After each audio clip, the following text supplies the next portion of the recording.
السلام علیکم ناظرین، آپ دیکھ رہے ہیں پیغام ٹی وی اور میں ہوں فائز سکھتا۔ ناظرین، اگر شام کی بات کریں تو ایک عرصے سے ہم نے شام کو لہو لہو دیکھا ہے، اور پوری دنیا کی جو طاقتوں نے وہاں پر ہمارے مسلمان بہن بھائیوں کا جس طرح سے خون بہایا، وہ ہم اس کی داستانیں سن سن کر دیکھ دیکھ کر تڑپ کے رہ جاتے تھے۔ لیکن آخرکار وہ وقت آ ہی گیا جب اہل شام کو بھی اللہ تعالیٰ نے وہ سرخرو کیا، اور اس وقت وہاں کے حالات بدلتے جا رہے ہیں۔ میرے ساتھ اس وقت مفتی محمد مسعود صاحب موجود ہیں، ان سے بات کرتے ہیں اہل شام کے اوپر اور شام کے حالات و واقعات کے اوپر۔ فتن کے نام سے انہوں نے 6 کتابیں بھی اس پر لکھی ہیں، اور شام کے اوپر ان کی بڑی گہری نظر ہے۔ تو اسی والے سے ان سے بات کرتے ہیں کہ آخر جو پس منظر تھا، پھر جو درمیان کا ایک وقت آیا، اور اب اس وقت جو وہاں پر شام میں جو ایک بالکل جو مسلمانوں کی زندگی انشاءاللہ بالکل ایک نئے طریقے سے شروع ہونے جا رہی ہے۔ تو اس پر مفتی صاحب سے بات کرتے ہیں۔ السلام علیکم رحمۃ اللہ وبرکاتہ۔ جی وعلیکم السلام ورحمۃ اللہ وبرکاتہ۔ بہت شکریہ جی آپ کا، آپ کی ٹیم کا۔ جو ملک شام ہے یہ دور اول سے ہی تہذیبوں کے بننے اور مٹنے کا مرکز رہا ہے۔ صحابہ کرام کے دور سے لے کر ہم اگر ماضی قریب تک دیکھتے ہیں تو اس میں یہ آتش و آہن ہی نظر آیا ہے، اور ایک خون آشام اس کی شامیں تھیں۔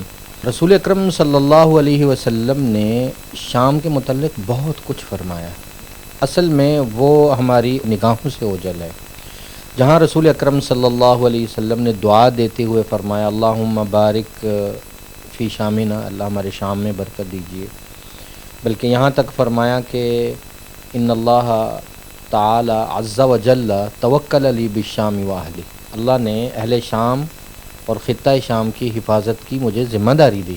یہاں تک فرمایا کہ رحمان کے فرشتے ملک شام کے اوپر اپنے پر بچھائے ہوئے ہوتے ہیں۔ ایک تو شام کا خطہ، اس کو سمجھنے کی اور اس کے بارے میں جو صحیح روایات ہیں اس کو پڑھنے کی ضرورت ہے۔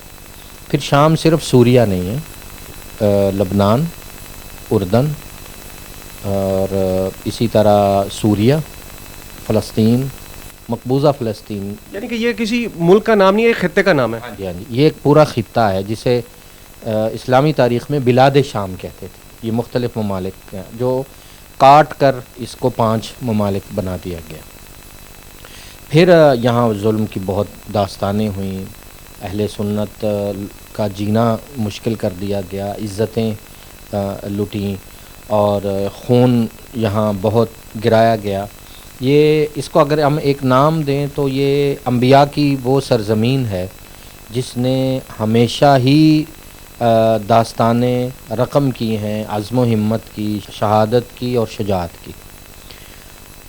آج پھر ایک سٹیج آگے بننے کو تیار ہے، جس کو اگر ہم ایک نام سے دیکھیں تو یوں کہیں گے کہ سٹیج لگ چکا ہے، اب کرداروں کا انتخاب ہو رہا ہے۔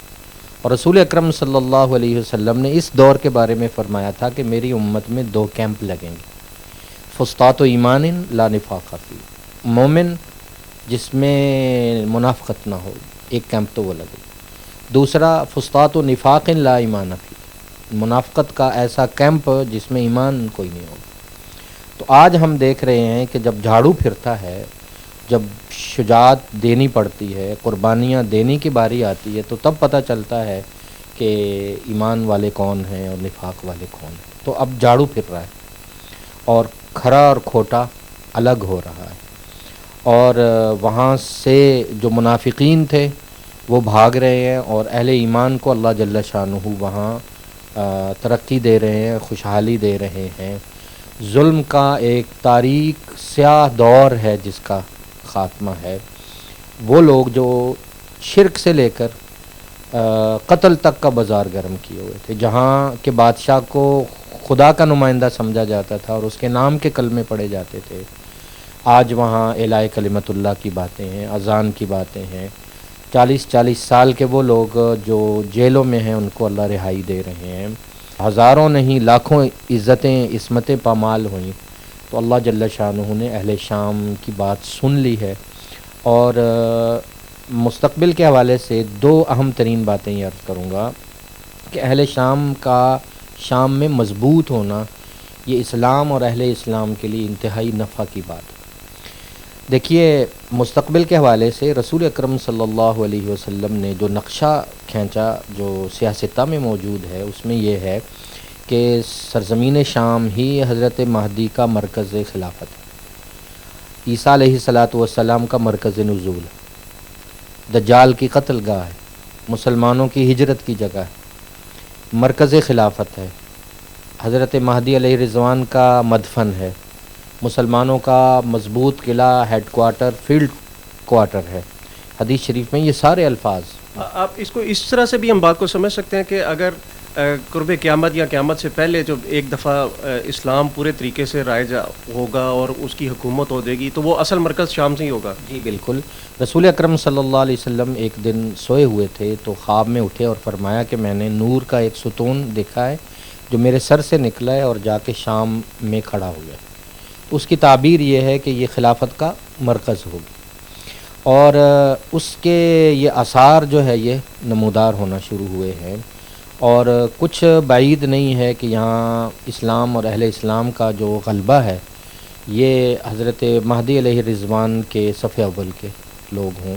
دوسری بات جو اس وقت سرزمین شام کے حوالے سے کرنا انتہائی ضروری ہے وہ یہ ہے کہ رسول اکرم صلی اللہ علیہ وسلم نے ارشاد فرمایا تھا کہ ایک وقت ایسا آنے والا ہے کہ امت چاروں طرف سے گھر جائے گی اور لوگوں کو اپنے مکانات سے ہجرت کرنا پڑے گی۔ تو انہا ستکون ہجرتاً بعد ہجرت کے بعد ایک ہجرت پوری امت کو پیش آنے والی ہے۔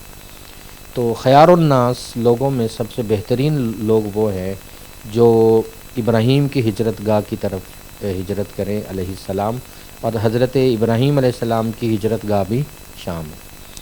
اس روایت کے آخر میں رسول اکرم صلی اللہ علیہ وسلم نے ارشاد فرمایا کہ جب مسلمانوں پہ کڑا وقت ہو اور وہ کردار ادا کرنا چاہیں اور اسلام کے لیے کچھ کرنے کا جذبہ رکھتے ہوں تو ان کے لیے یہ ضروری ہے علیکم بالشام کہ وہ شام آ جائے۔ مسلمانوں کی زندگی آنے والے دنوں میں انشاءاللہ بہتر ہو جائے گی، سکون آ جائے گا، امن آ جائے گا۔ کیا سمجھتے ہیں پوری امت کے لیے اس وقت جو اہل شام میں جو فتح کا جو اس وقت منظر ہم دیکھ رہے ہیں، پوری امت کے لیے اس کی کیا منظر کشی آنے والے دنوں میں ہو سکتی ہے؟ آنے والے دنوں میں یہ ہو سکتا ہے سب سے پہلے ہمیں ایک تو یہاں اہل اسلام کے غلبے پر اور عزتوں کی رکھوالی پر، بچوں کے محفوظ ہونے پر، قیدیوں کی رہائی پر، اور اللہ کے گھروں کی بالخصوص آبادی پر جہاں گھوڑے باندھے گئے، جہاں انبیاء کبھی سجدہ کیا کرتے تھے وہاں مسجدیں ویران ہو گئی، وہاں سے اذانوں کی آوازوں پر ہمیں ایک تو اللہ کا شکر ادا کرنا چاہیے۔ دوسرا، وہاں کے جتنے بھی مجاہدین اور لوگ کام کر رہے ہیں اخلاص کے ساتھ ان کے لیے دعا کرنی چاہیے۔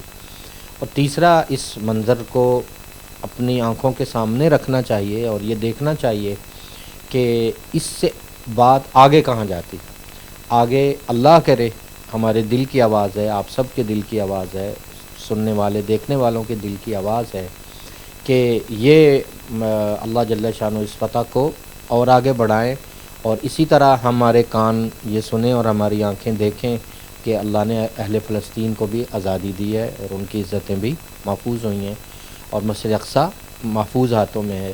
اللہ کرے یہ سلسلہ اس سے آگے بڑھے، اور مستقبل قریب میں تو اللہ کے علم میں ہے، اللہ کی رضا میں، لیکن حضرت مہدی علیہ رضوان کا جو منظر نامہ ہے اس میں بیت المقدس کا تذکرہ ہے اور مسلمانوں کا غلبہ ہے۔ اب ممکن ہے اس کی یہ ایک پہلی سیڑھی اور پہلی بہار ہو، اور بہار کا یہ پہلا جھونکا۔ میں یہی کہنا چاہوں گا کہ آنے والے مستقبل میں جو نبی کریم صلی اللہ علیہ وسلم نے جو بشارتیں اہل شام کے حوالے سے، شام کی سرزمین کے حوالے سے جو بشارتیں سنائی تھیں، تو اس دور میں ہم بھی شامل ہو کر اللہ کے حضور پیش ہو جائیں۔ اور دوسری بات یہ میں کہنا چاہوں گا کہ اپنے وطن عزیز پاکستان میں اس وقت ہم موجود ہیں، یہ بہت اللہ کی بڑی نعمت ہے۔ اس وطن میں ہم یہاں پر عزت آبرو سکون سے یہاں پر رہ رہے ہیں، تو ہمیں اس کے لیے بھی اسی طرح سے دعائیں کرنی چاہیے۔ ہمیں ہماری عزتیں محفوظ ہیں، ہمارے بارڈر محفوظ ہیں، لیکن ہمیں پاکستان کو اور مضبوط کرنے کے لیے اپنا کردار ادا کرنا پڑے گا۔ اور جب تک آپ دین اسلام کو سمجھ نہیں سکتے، آپ کسی بھی ملک کے ساتھ یا کسی بھی چیز کے ساتھ آپ اس طرح سے مخلص نہیں ہو سکتے۔ لیکن اگر آپ دین اسلام کو سمجھنا سیکھ لیں، اس پر چلنا شروع کر دیں، تو آپ کو وطن کی جو محبت ہے اس کا ایک الگ ہی جو مزہ ملنا شروع ہو جائے گا۔ تو مزید ویڈیوز کے لیے دیکھتے رہیں پیغام ٹی وی۔